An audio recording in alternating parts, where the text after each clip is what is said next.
Many more, perhaps, were killed and several civilians as well.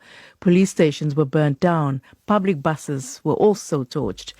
It didn't spring from nowhere, and we'll explore the source of the anger and the violence in a moment with President Julius Maada Bio. But I asked him first what the situation was like at the moment.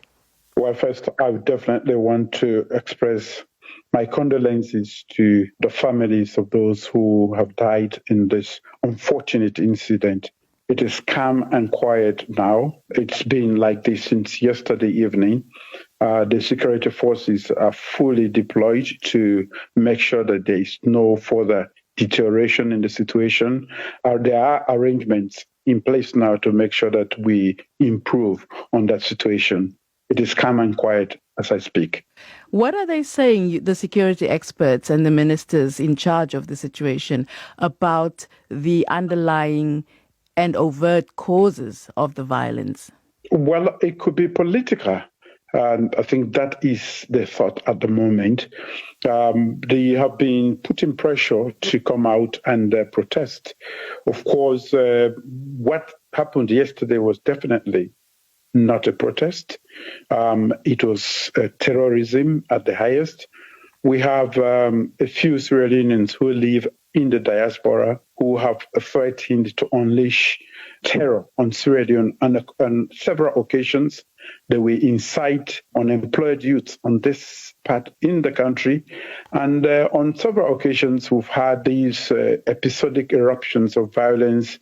And the other time it was in Lonsa, another town, and another time it was in Makeni, Tombo, and we've lost lives in most of these instances. You say unemployed youth, which actually is an indication, isn't it, that people actually do have genuine reasons for anger, for feeling that they're not being heard and that their lives are becoming more and more difficult. So pointing to agitators seems to be denying that reality of Sierra Leonean youth and Sierra Leonean people in general. Definitely. There's hardship. We have unemployment.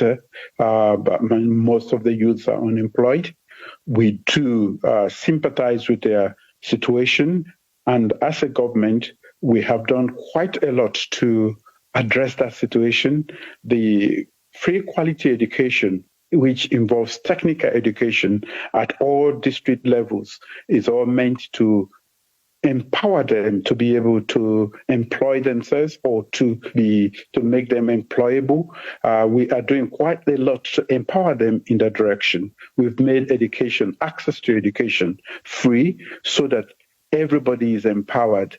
And it's also about inclusivity, making sure that every Sierra Leonean, any child born in Sierra Leone today can have access to education.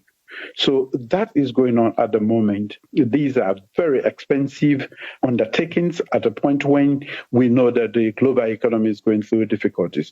But we have made that effort just to make sure that we equip our young people, place them in a position where they'll be able to gain employment. But that is a very long-term strategic vision.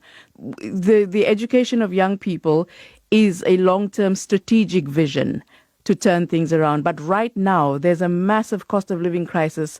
And I grant you, of course, that's global in scope. But the joblessness, the youth unemployment, the overhang of COVID, all those are issues that confront people right now. They're hungry right now. What is your solution to that? They want government to solve those problems. But definitely, these are genuine concerns, and that is the responsibility of government.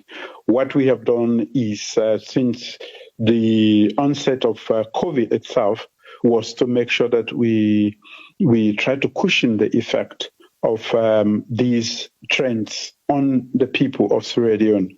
We have waived virtually every tax on the essential commodities, making sure that they have been available all throughout, even with the price of fuel. We have adjusted only when it is necessary, and we have gone up when the prices on the world market have gone up, and we have immediately reduced those prices in the past 2 weeks twice, just to make sure that we reduce the impact on people. So we have done quite a lot to make sure that we cushion the effect of what is happening around the world. We are not using that as an excuse.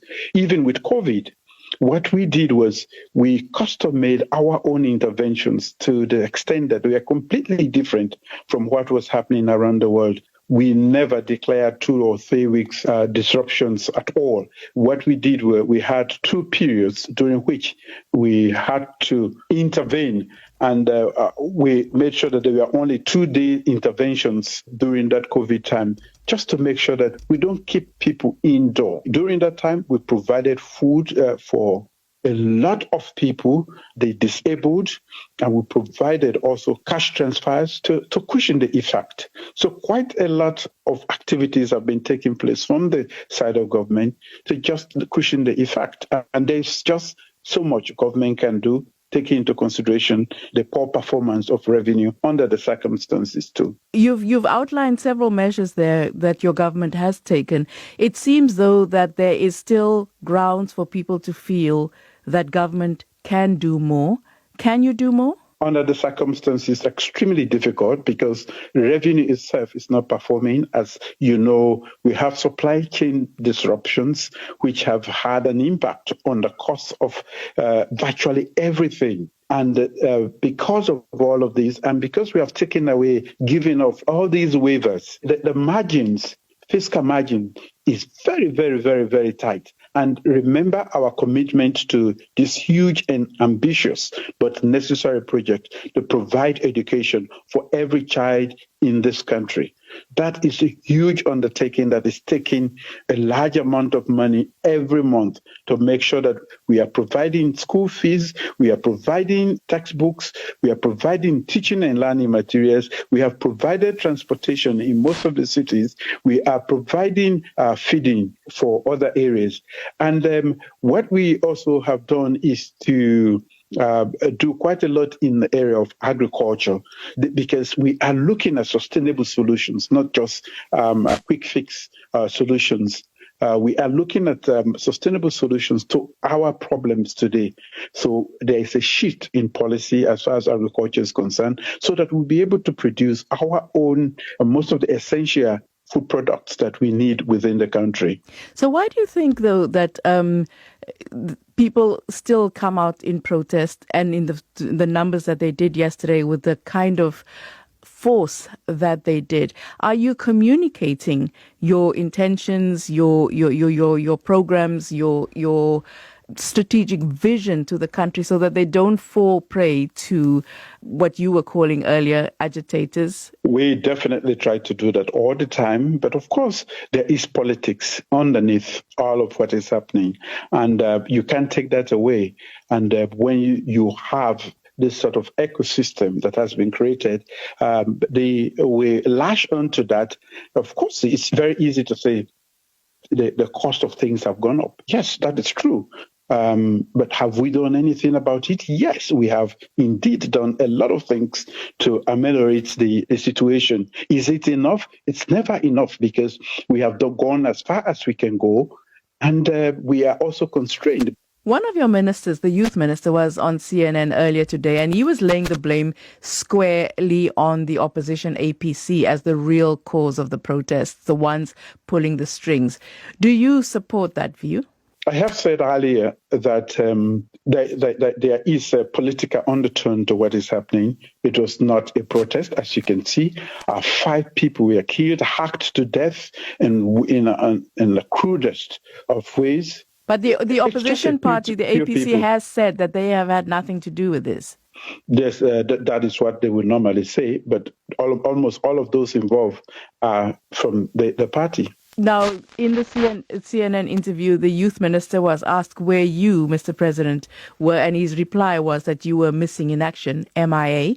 You were abroad in the UK when these protests erupted. Now, many in Sierra Leone say that in spite of the hardships that they are experiencing, you keep going on expensive foreign visits, and they say there's very little to show for these trips. Would you consider curbing these trips in solidarity with the people that are experiencing hardship in your country? As head of state, there are essential trips to make whatever happens, I'm getting ready to co-chair at the United Nations General Assembly with the United Nations Secretary General. I was at UNESCO just a little over a month ago. These are essential services. I was not keeping too well, and I had to do medical checks, and that was why I was in London. So to characterize it as expensive foreign trips, I think it's wrong. And that's President Julius Maada Bio of Sierra Leone. He was talking to me just about an hour ago.